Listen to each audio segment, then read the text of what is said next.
सेनाद्वारा ताइवानको सिमानामा क्षेप्यास्त्र प्रहार मचियो निकै ठुलो रणाको। कम्युनिस्ट नेताहरू भन्छन् नेपालका सबै कम्युनिस्ट पार्टी एक चीन नीतिका पक्षमा उभिनुपर्छ।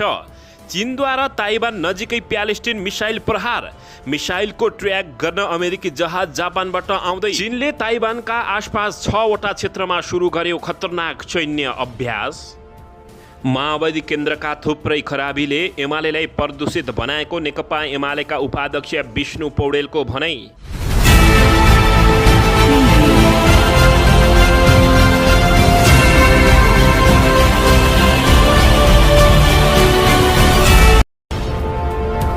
चुनावको मिति घोषणा गरे लगत्तै माओवादी केन्द्रका अध्यक्ष पुष्पकमल दाहाल प्रचण्ड र माधव कुमार नेपालले गरे प्रधानमन्त्री देउबाको मुटु हल्लिने घोषणा।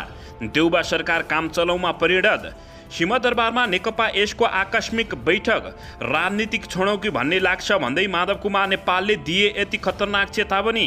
देउबा भए हेरेको हेरै। मङ्सिर 4 गते सङ्घ र प्रदेशको एकै चरणमा निर्वाचन गर्ने सरकारको निकै ठुलो घोषणा।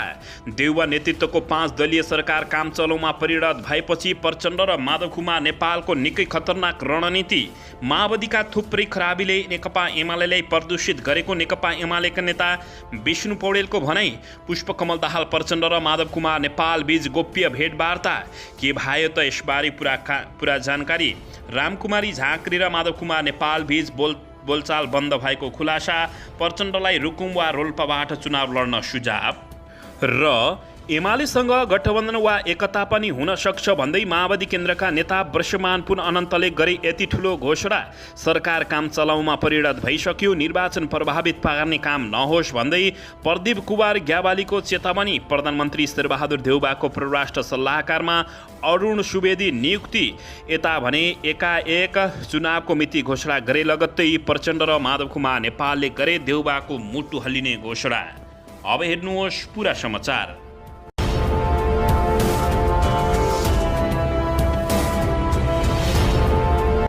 दर्शकबिन नमस्कार। तपाईहरू यति बेला युवा नेपाली युट्युब च्यानल हेर्दै हुनुहुन्छ।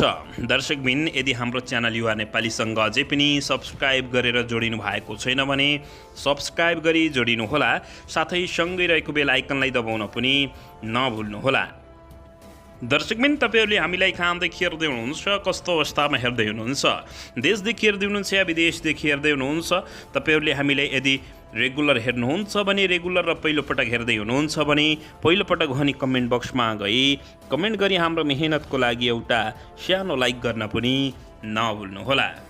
दर्शकबिन चीनले ताइवानको सीमा क्षेत्रमा क्षेप्यास्त्र प्रहार गरेको छ। बिहिबार चिनिया सेनाले उत्तरी पूर्वी र दक्षिणी पश्चिमी ताइवान नजिकैको समुद्रीमा थुप्रै क्षेप्यास्त्रहरू प्रहार गरेको ताइवानको रक्षा मन्त्रालयले जानकारी दिएको छ। अमेरिकी सभामुख न्यान्सी पेलोसीले ताइवान भ्रमण गरेसँगै आक्रामक बनेको चीनले केही दिन यता ताइवानको सीमा क्षेत्र सैन्य अभ्यास गर्दै आएको छ। बिहिबार चीनले गरेको सैन्य अभ्यासलाई अहिलेकै सम्मकै ठुलो अभ्यास भनिएको छ। यसअघि पनि चिनिया सेनाको ताइवानको समुद्री क्षेत्रमा लाइभ फायरको अभ्यास गरेको चिनिया टेलिभिजन CCTVले जानकारी दिएको छ। बिहिबार बिहान भने चीनले ताइवानको हवाई र समुद्री मार्गमा नै असर पर्ने गरी सैन्य अभ्यास सुरु गरेको हो। अमेरिकी सभामुख पेलोसीको ताइवान भ्रमणलाई लिएर चीनले आपत्ति जनाउँदै आएको छ। पेलोसी ताइपेईमा अवतरण गरेसँगै उसले अमेरिकाले एक चीन नीतिको गम्भीर रूपमा उल्लङ्घन गरेको भन्दै दुई देशबीच सम्बन्धमा यसको असर पर्ने चेतावनी दिएको थियो। ताइवानले भने चीनको चेतावनीका बावजुद पेलोसीलाई भव्य रूपमा स्वागत गरेको थियो। साथै ताइवानले चिनिया प्रतिक्रियाको खण्डन पनि गरेको थियो। ताइवानका अधिकारीहरूका अनुसार पेलोसीको भ्रमणसँगै चीनले 20 भन्दा बढी लडाकु विमान ताइवान क्षेत्रमा प्रवेश गराउँदै मिसाइल प्रहार गरेको बताएको छ। बिहिबार चिनिया सेनाले गरेको मिसाइल प्रहारलाई ताइवानको रक्षा मन्त्रालयले तर्कहीन कार्य भएको संज्ञा दिएको छ। साथै ताइवानले दुश्मनका गतिविधि नजिकबाट नियालिरहेको भन्दै त्यसको उपयुक्त कदम चाल्ने समेत चेतावनी दिएको छ। दर्शकबिन यसैबीच यता चीनले ताइवानको क्षेत्र नजिकै अहिलेसम्मकै ठुलो सैनिक अभ्यास थालेपछि यति बेला देशैभरि हङ्गामा मचिएको छ। विश्व थर्कमान बनेको छ। दर्शकबिन चुनावको मिति घोषणा गरे लगत्तै पुष्पकमल दाहाल प्रचण्ड र माधव कुमार नेपालले देउबाको मुटु हल्लिने घोषणा गर्ने निर्णय गरेको भित्री स्रोतले बताएको छ। यसैबीच सिंहदरबारमा नेकपा यसको आकस्मिक बैठक बसेको छ। उता माधव कुमार नेपालले राजनीतिक छोडिदिउँ कि भन्ने सङ्केत समेत गरेका छन्। नेकपा एकीकृत समाजवादी यसको पार्टी सचिवालय बैठक समाप्त भएको छ। सिंहदरबार परिसर स्थित सङ्घीय सांसद सचिवालयको भवन नम्बर 1 मा रहेको उक्त दलको कार्यालयमा केही बेर अघि मात्रै बैठक सकिएको हो।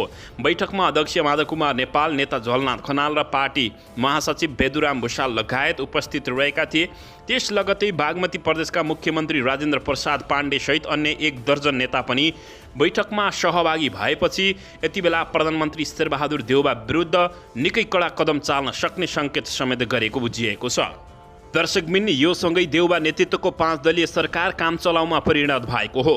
चुनावको मिति घोषणा गरेसँगै शेरबहादुर देउबा नेतृत्वको वर्तमान सरकार काम चलाउमा परिणत भएको छ। बिहिबार सिंहदरबारमा बसेको मन्त्री परिषदको बैठकले आउँदो मङ्सिर 4 गते प्रतिनिधि सभा र प्रदेश सभाको चुनाव गर्ने निर्णय गरेसँगै सरकार काम चलाउमा परिणत भएको हो। सामान्यतया चुनावको मिति घोषणा भएपछि सरकार चुनावी सरकारमा रूपान्तरण भएको छ। सरकार काम चलाउमा परिणत भएसँगै दूरगामी असर पर्ने र महत्त्वपूर्ण निर्णय लिन नपाउने राजनीतिक मूल्य मान्यता रहेको छ। यसैबीच चुनावको मिति आउन बाँकी 108 दिन देउबा सरकारले दैनिक प्रशासनिक काम मात्रै गर्न पाउने भएको छ। अझ निर्वाचन आचार संहिता लागेपछि सरकारले सामान्यतया नियुक्ति, सरुवा, बढुवा जस्ता काम समेत गर्न नपाउने भएको छ। राजनीतिक विश्लेषक पुष्परञ्ज आचार्य यदि सरकारले कुनै महत्त्वपूर्ण निर्णय लिएमा त्यो राजनीतिक रूपमा मान्य नहुने समेत परम्परा भएको बताएका छन्। उनले भने यो अन्तर्राष्ट्रिय मान्यता हो। यसलाई नेपाल जस्तो लोकतान्त्रिक अभ्यास अवलम्ब गर्ने देशले अनुसरण गर्नुपर्ने बताएका छन्। गत वर्ष असार 28 गते सर्वोच्चको परमादेशबाट देउबाको नेतृत्वमा 5 दलीय गठबन्धनको सरकार बनेको थियो। बिहिबार चुनावको मिति घोषणा गरेसँगै देउबा 2 पटक प्रदेश सभा र प्रतिनिधि सभा चुनाव गराउने प्रधानमन्त्री हुने भएका छन्। यसअघि 2074 मङ्सिर 10 मा र 21 गते 2 चरणमा गरी भएको चुनावमा पनि देउबाले नै गराएका थिए। संविधान सभाले 2072 असोज 3 गते नयाँ संविधान जारी गरेपछि नयाँ संविधान अनुसार 2074 मङ्सिरमा एकसाथ पहिलो पटक प्रदेश र प्रतिनिधि सभा निर्वाचन भएको थियो। दर्शकबिन यसैबीच यता सत्तारूढ दल गठबन्धनको बैठक भोलि शुक्रबार बिहान 9 बजे प्रधानमन्त्रीको सरकारी निवास बालुवाटारमा बस्ने भएको छ। बिहिबार बसेको मन्त्री परिषद बैठकबाट प्रदेश र प्रतिनिधि सभा निर्वाचन मङ्सिर 4 गते गर्ने निर्णय गरेपछि 5 दलीय गठबन्धनमा बैठक बस्न लागेको हो। सत्तारूढ दल गठबन्धनको बैठकमा सिट बाँडफाँडको मोडालिटी बनाउने विषयमा छलफल हुने गठबन्धनका एक नेताले बताएका छन्। भागभण्डाको विषयमा शीर्ष नेताहरू आफ्नो धारणा राख्ने भएका छन्। त्यस बमोजिम नै सिटको टुङ्गो लाग्ने भएको छ। सिट बाँडफाँड गर्ने विषयमा शीर्ष नेताहरूले कार्यदल बनाएर मोडालिटी ट्रायल पार्ने तयारी गरेका छन्। सिट बाँडफाँडसँगै प्रधानमन्त्री, राष्ट्रपति, उपराष्ट्रपति, सभामुख, उपसभामुख लगायत राजकीय पदमा समेत एउटा समझदारी बनाउने तयारी भएको जानकारी प्राप्त भएको छ। यो सँगै प्रधानमन्त्री शेरबहादुर देउबा र काङ्ग्रेसले न्यू खोजेको भन्दै माधव कुमार नेपाल र पुष्पकमल दाहाल प्रचण्ड एक्सनमा उत्रिन सक्ने कतिपयले आकलन गरेका छन्। दर्शकबिन यसैबीच निर्वाचनको मिति घोषणा भए लगत्तै निर्वाचन आयोगले पत्रकार सम्मेलन गरेको छ भने पत्रकार सम्मेलनमा निर्वाचन सजिलै रूपमा हामीले सक्याउने भनेर विश्वास समेत दिलाएको जानकारी प्राप्त भएको छ। दर्शकबिन चीनले ताइवानको सीमा क्षेत्रमा क्षेप्यास्त्र प्रहार गरेको छ। बिहिबार चिनिया सेनाले उत्तरी पूर्वी र दक्षिणी पश्चिमी ताइवान नजिकैको समुद्रीमा थुप्रै क्षेप्यास्त्रहरू प्रहार गरेको ताइवानको रक्षा मन्त्रालयले जानकारी दिएको छ। अमेरिकी सभामुख न्यान्सी पेलोसीले ताइवान भ्रमण गरेसँगै आक्रामक बनेको चीनले केही दिन यता ताइवानको सीमा क्षेत्र सैन्य अभ्यास गर्दै आएको छ। बिहिबार चीनले गरेको सैन्य अभ्यासलाई अहिलेकै सम्मकै ठुलो अभ्यास भनिएको छ। यसअघि पनि चिनिया सेनाको ताइवानको समुद्री क्षेत्रमा लाइभ फायरको अभ्यास गरेको चिनिया टेलिभिजन CCTVले जानकारी दिएको छ। बिहिबार बिहान भने चीनले ताइवानको हवाई र समुद्री मार्गमा नै असर पर्ने गरी सैन्य अभ्यास सुरु गरेको हो। अमेरिकी सभामुख पेलोसीको ताइवान भ्रमणलाई लिएर चीनले आपत्ति जनाउँदै आएको छ। पेलोसी ताइपेईमा अवतरण गरेसँगै उसले अमेरिकाले एक चीन नीतिको गम्भीर रूपमा उल्लङ्घन गरेको भन्दै दुई देशबीच सम्बन्धमा यसको असर पर्ने चेतावनी दिएको थियो।